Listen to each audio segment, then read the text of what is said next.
allowing yourself to begin settling.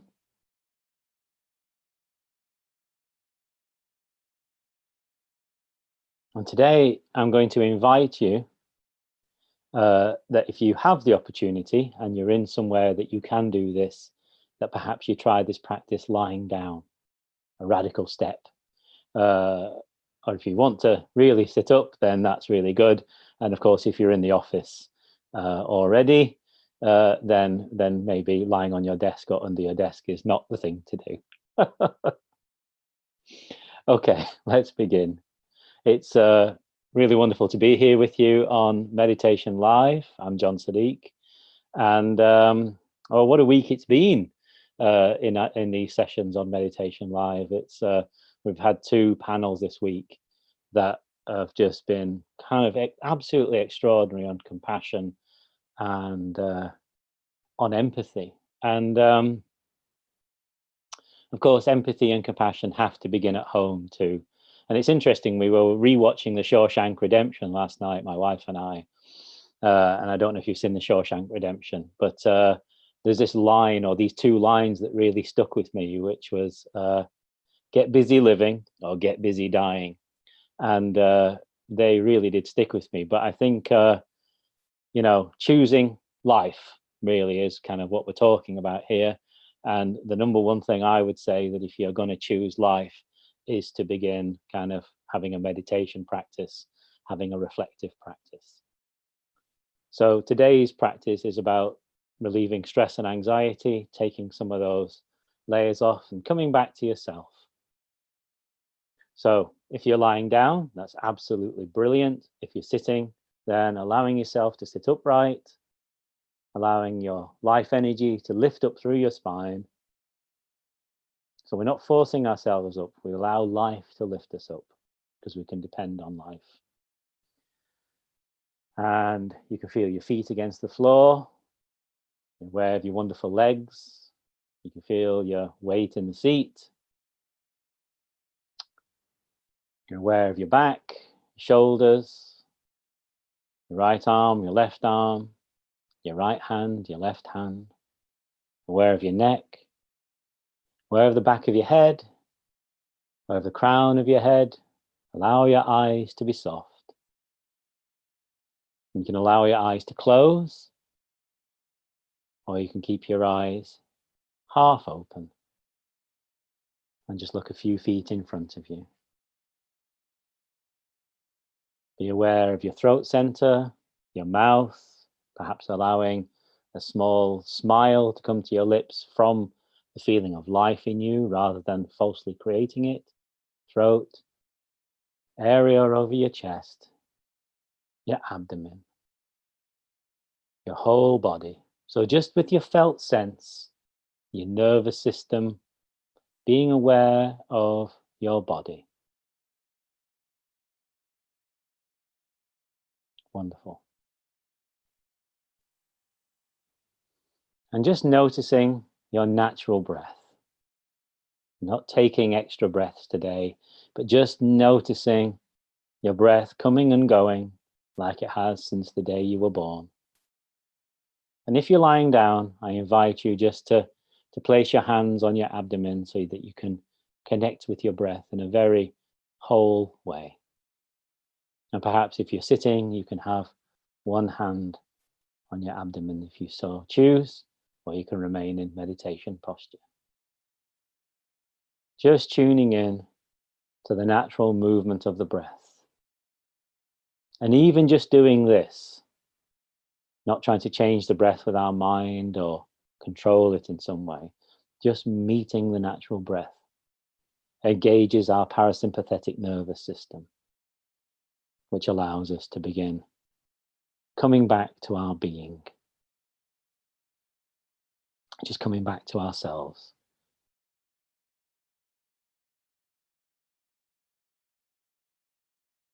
Wonderful. And of course, you're aware of your mind. So I invite you to simply feel your mind as energy rather than going into the thoughts. There'll be the little voice in your head that talks to you, comments on things. There'll be the other thoughts moving, and there'll be the movement of thought which turns into feeling.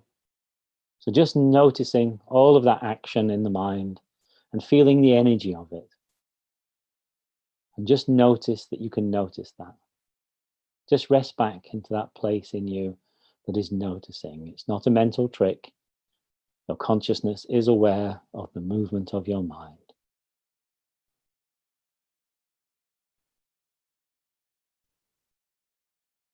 And just taking this space, just like we're doing with the breath, being easy in ourselves in this way, and noticing how that is for you. An awareness of your emotional tone, your feeling, or your absence of feeling even. And without judgment or criticism, without story, just simply feeling the energy. Let go of any story and feel the energy of your emotional tone.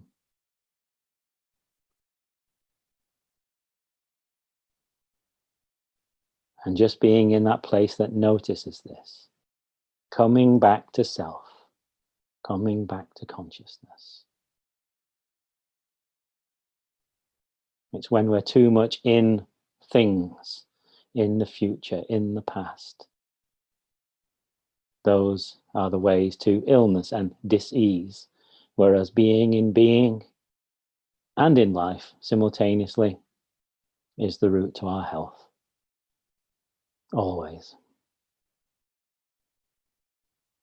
Awareness of the breath, awareness of the body, awareness of the mind, awareness of your emotion. All this awareness. And you, the witness of all of it, just resting back, comforted by the breath, the spaces in the breath. And you're aware of your senses, sounds in the room and outside of the room, taste in your mouth, light in your eyes, feeling of your clothes against your skin, smells.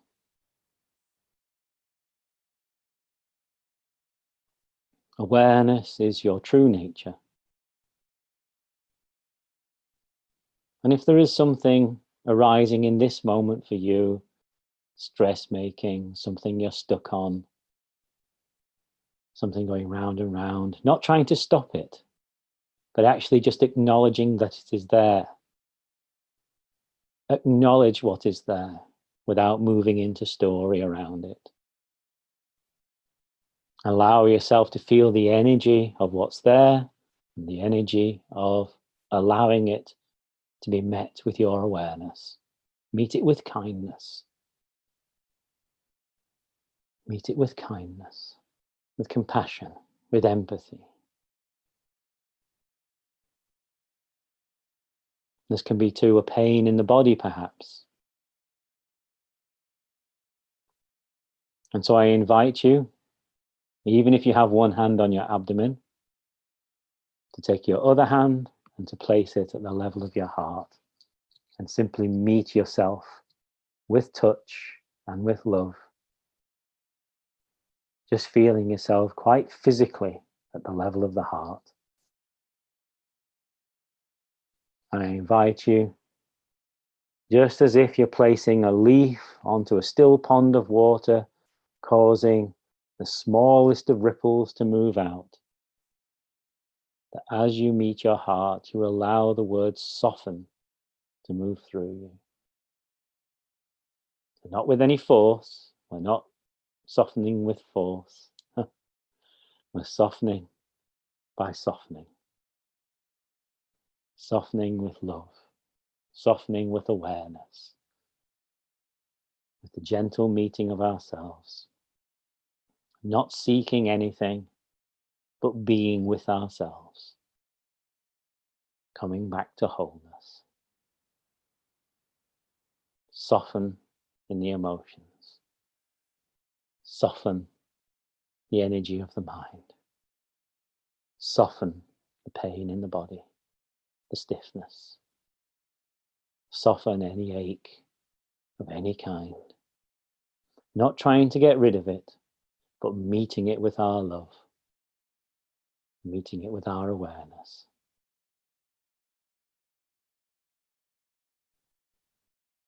And then letting all of that go, letting all of that go, and just resting.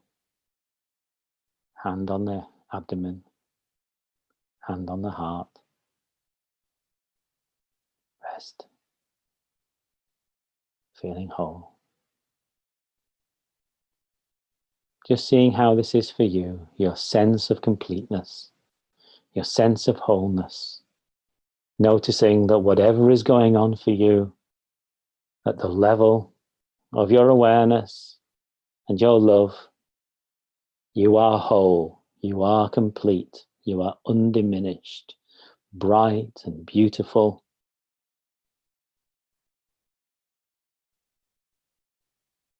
And so, we'll begin to draw this meditation to a close, just feeling your feet against the floor, your weight on the seat, or your buttocks against the floor, shoulders, aware of your whole body, head. When you're ready, allowing yourself to not move back into the future, past tangle of things. Not trying to maintain meditation, but just allowing yourself just to be for a few more minutes and taking this out into your day. Bless you. Thank you so much. So, if you have to go on with your day and you need to crack on, as we say here in Yorkshire, then have a beautiful day, and I'll see you again soon, I hope. Be blessed. And if you have a few minutes to stick around, then you can let me know how things were for you. You can ask me any questions about meditation or spiritual practice that you like. You can ask me anything, actually. So I'll hand you over to Julie for a moment, who will tell you about how to use Zoom or whatever, the app, in order to ask questions. And I'll just have a sip of water. Thank you, John. Welcome back, everyone. This is Julie with Meditation Live. Hope you enjoyed that meditation as much as I did. It was incredibly relaxing. So as you get shifted back to the present moment with us, just note that we'd love to hear from you. You can click on the raise your hand icon at the bottom of the screen if you wish to chat with us. We'd love to hear you. You can also send us questions in the Q&A box and the chat box. And it looks like, John, we already have a question from Esong. He says, how can we reduce stress and anxiety while doing a time-limited activity, like taking a test, knowing we can't stop undoing until it's finished? This is an absolutely fantastic question indeed. And so I, as you know, I work with children a lot, and I work with students and a whole manner of people who are doing time-limited things and things that put stress upon us. So I would say that the first thing that we can do is to have an ongoing meditation practice each day. And that in itself will actually build up your reserves of being able to look after yourself in every way. Other things that reduce stress, again, taking a bigger picture first, having a green smoothie in the morning, eating right, being hydrated, doing yoga nidra, getting enough rest, that sort of thing. So, basically seeing your life as a whole and valuing yourself enough to genuinely take care of yourself. And then during something like a test, making sure that you've meditated that morning. And during the test, being in your being as you do it. So notice that as you do a thing that puts stress on you, how it pulls you into your mind. We incarnate into our thoughts. So it pulls us forward away from our being if we're not well trained in our meditation. And then that incarnates into kind of stress-based emotion and feeling. So, and then we try to not feel that, you know? So that's not going to work. What we need is to learn how to turn up. And that actually doing a test or something like that isn't the be all and end all of who we are. We are whole and we are complete at the level of life. But of course, we want to achieve things in the kind of the expressions of our life, pass our masters, do our doctorate, do our job well, and so on, whatever. So having meditation as kind of a core principle of your life, along with proper nutrition, exercise, walking in nature, go for a walk before you take your test and go for a walk straight after your test, you know, these things are how we build. But during the test itself, put your hand on your belly, put your hand on your heart. No one will notice. Take moments out, put your hand on your heart while reading a question, and then taking time with that question so that we meet it with our being, then our greater intelligence can actually help us. Otherwise, it's all kind of panic stations. I hope that's a helpful answer. Yeah, I think those were some really great tips. Thanks, John. We have another question from Agnes. She says, "Good morning. How can we use mindfulness meditation at our desk while we're at work to relax?" And she also thanks you for an amazing guide this morning. Bless you. Thank you, Agnes. Angus, sorry, not Agnes. My eyesight. You know, I'm so vain I won't wear my glasses. That's what it is. um, so no one knows that you're doing it, you see. So let the work be the meditation. While you're at your desk, let what you're doing be your practice. There's not a life that's a meditation life and a life that's a work life. It's just life. And it's how you turn up. That's it. So you're sitting at your desk, you're working, you're talking to people. Everything is actually practice. Um, so if I'm talking to somebody, talking to a work colleague or something like that, rather than being full of my stuff, am I listening? There's the practice. Am I? If I can just feel into that felt sense of the body, that's the best thing. That's the best meditation there is, quite honestly. Just feeling into the felt sense of the life in the body. So not breath based or anything like that, but just feeling. Then when I talk to somebody else, if I stay in that sense of self, of being, then I hear the other person. So we create win-win situations, we create synergies, or we can understand that we actually need boundaries or we need to work in a certain way, If we're attending to a kind of writing-based task or a typing-based task or something like that, notice that those kind of jobs pull you up into the mind always, and we tend to kind of exist up here. So, you know, remaining grounded physically, taking time at lunchtime, have a little meditation or a walk around the park or something like that. So just realize that everything we do is our life, and then it's what we bring to it. So I hope that helps. That's how I would use meditation at work and have done in the past. Wonderful. Thank you. We get a comment from Lindsay. She says, "Love these questions and answers. So helpful. Thanks, John, for your wisdom." Oh, bless you, Lindsay. I totally agree with you, Lindsay. John, I actually have a question for you. Brilliant. How did you come to this putting your hand on your heart trick? We've been doing this with you for months now, and what inspired you to do that? Because it's quite profound and it's changed my life. It's incredible, isn't it? And uh, Julie, you've been with us. Well, one, you're part of. You're one of the foundations of Meditation Live, so you're here with us all the time, and you'll know more than others that everything that I share or teach or whatever word you would want to use for that comes from uh, absolute ordinary life, not because I've read it somewhere or something. It's absolutely kind of been quite hard won wisdom at times, shall we say.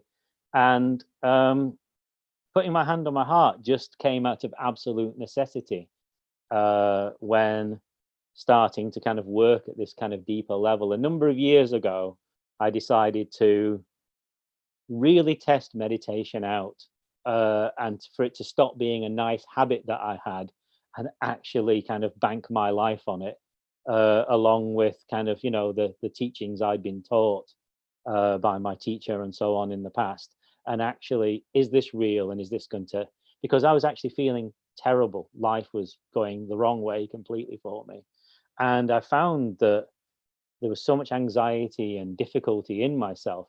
I just started putting my hand on myself as a way of kind of self-soothing, self-comforting.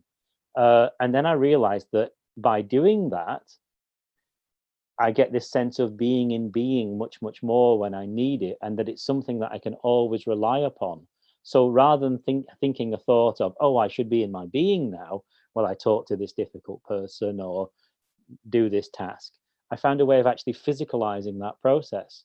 So in order to be able to share that with people is just, it makes me actually tear up just thinking about it, because um, we can meet ourselves with kindness, or we can try and think everything through, and thinking everything through doesn't work most of the time. So true. And I can't tell you how many times throughout the day I'll just put my hand over my heart and it brightens my moment when I need it the most. So I really Brilliant. appreciate your wisdom on Thank you. that. Well, you're giving all these talks over the next few days and things, and kind of doing all these presentations and stuff. So it'd be really to try it in front of people. Just try it and see if they even notice. While you're on the stage, it's incredible what you can do in every situation, because we're just here. So you can do we can have our little toolbox with us all the time. I'm going to definitely do that in one of my presentations in the next few days. Brilliant. Fantastic. It looks like we have a question in the box. It's from an anonymous attendee. Doesn't the heart have another brain?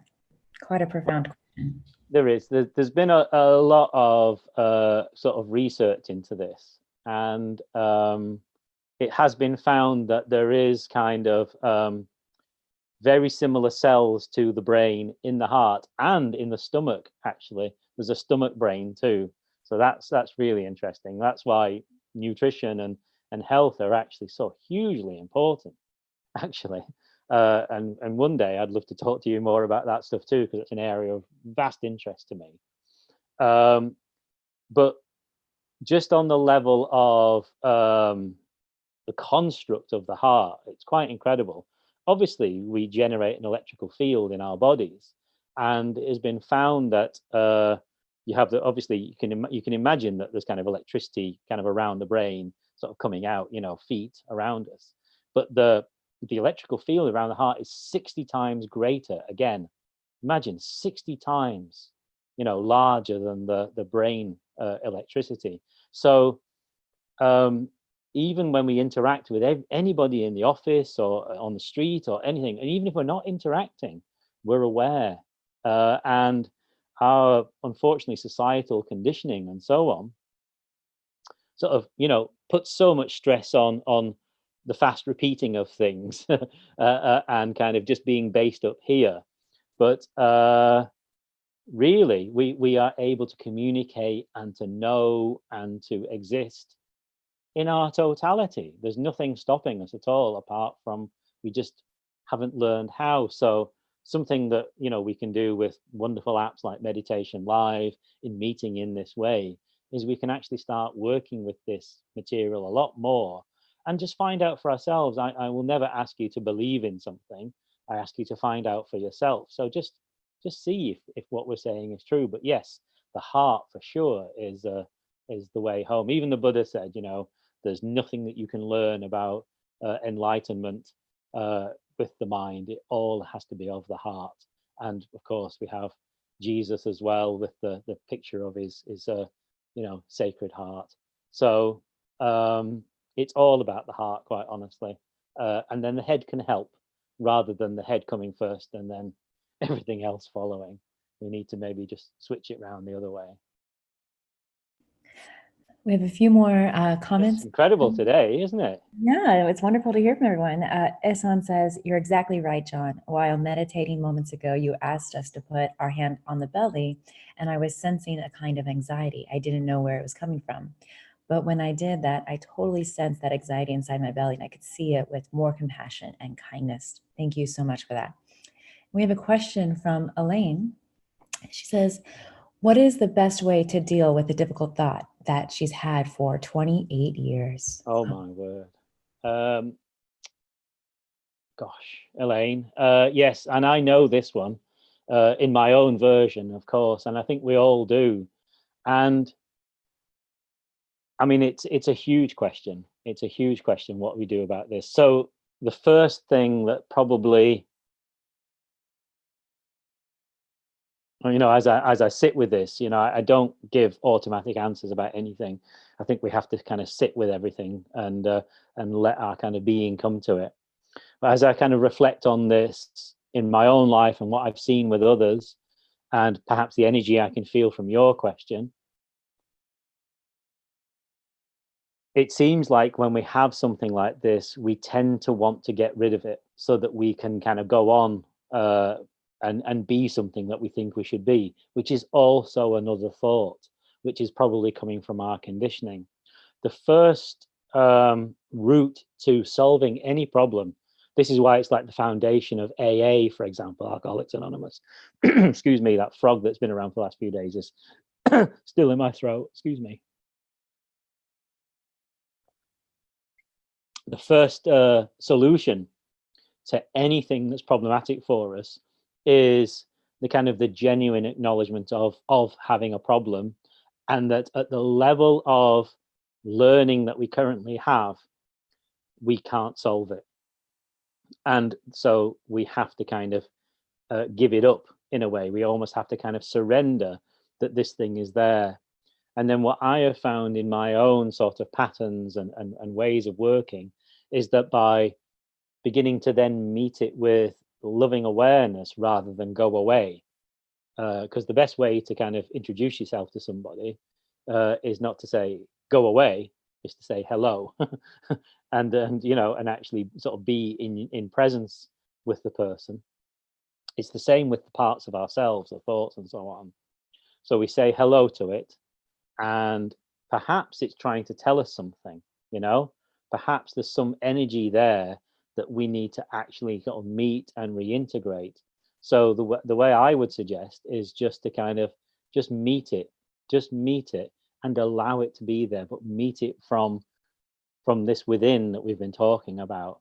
And then let's just see if it slowly kind of begins to kind of open up and reveal something to us. Because if something is stuck at this level, there has to be a deeper layer, or in kind of like the emotional sphere, and perhaps you can begin feeling into that, and then that will tell you much more of where you need to bring love and attention to yourself.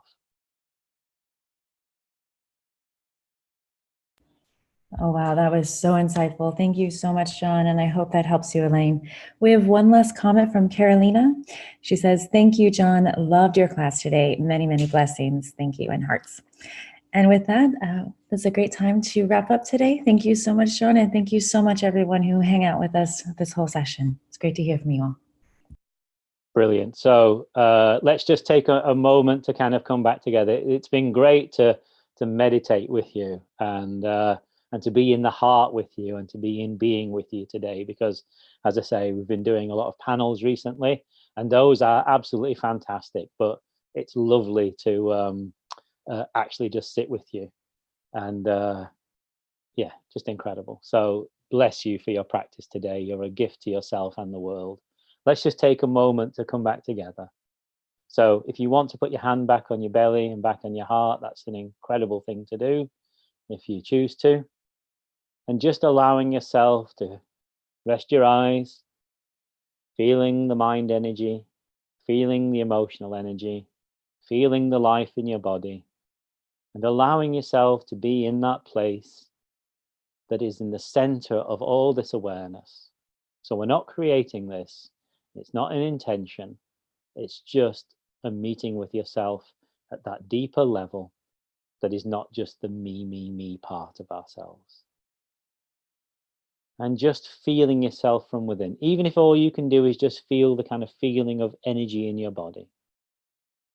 That's a good way home. And just allowing yourself to soften, to meet yourself with kindness and love. And we'll leave it there. Bless you for your practice today. I'll see you next week. Thank you for being part of our incredible community on Meditation Live. Have a look at the app, have a look at the website, social media, all that sort of stuff. We're nothing without you. Bless you. See you very soon. Namaste.